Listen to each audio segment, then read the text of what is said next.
जय माता दी। मुझे मेरे बच्चे पूछते हैं कि मैम हम गुरु बनाना चाहते हैं, किसको गुरु बनाएं? गुरु उसको बनाओ जो आपको शिक्षा दे सके, जो आपको मिल सके, जो आपको अपना समय दे सके, जो आपके लिए अवेलेबल हो।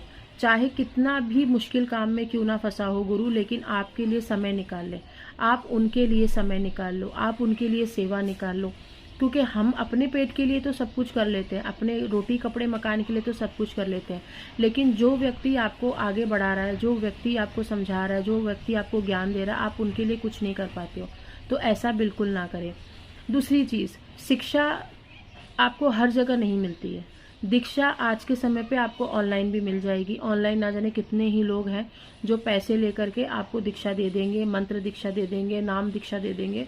कोई बड़ी बात नहीं है, लेकिन एक समय ऐसा आएगा कि आप मंत्र जाप कर करके थक जाएंगे। साल 2 साल 3 साल में फिर आप आगे बढ़ नहीं पाएंगे, रुक जाएंगे। तो उस समय आपको शिक्षा की ज़रूरत पड़ेगी, तो वो भी शिक्षा उस गुरु के पास होनी चाहिए। आप कितने लोगों ने मुझे व्हाट्सएप पे मैसेजेस किया, अभी मैं स्क्रीनशॉट डालूंगी। मैम नौकरी लग गई, मैम प्रमोशंस हो गए, प्रमोशंस के साथ हमारी नौकरी लग गई, मैम जो नौकरी हमको चाहिए थी वो नौकरी हमको मिल गई, मैम हमारी जो ऑफिस में लड़ाइयाँ चल रही थी, जो मुझे बाहर निकाला जा रहा था, अब हमें निकाला नहीं गया क्योंकि उन्होंने सेशन ले लिया था।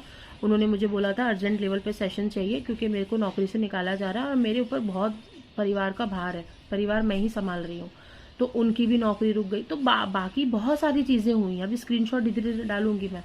जो इंसान 40-40 साल से दुखी थे, लोगों के पास जा रहे थे, सब कर रहे थे, मौतें हो रखी थी घर में, अब वो चीज़ें रुक चुकी हैं। मतलब अब वो काफ़ी शांति से अपना जीवन व्यतीत कर रहे हैं, अब घर में चीज़ें डिस्टर्ब नहीं कर रही हैं।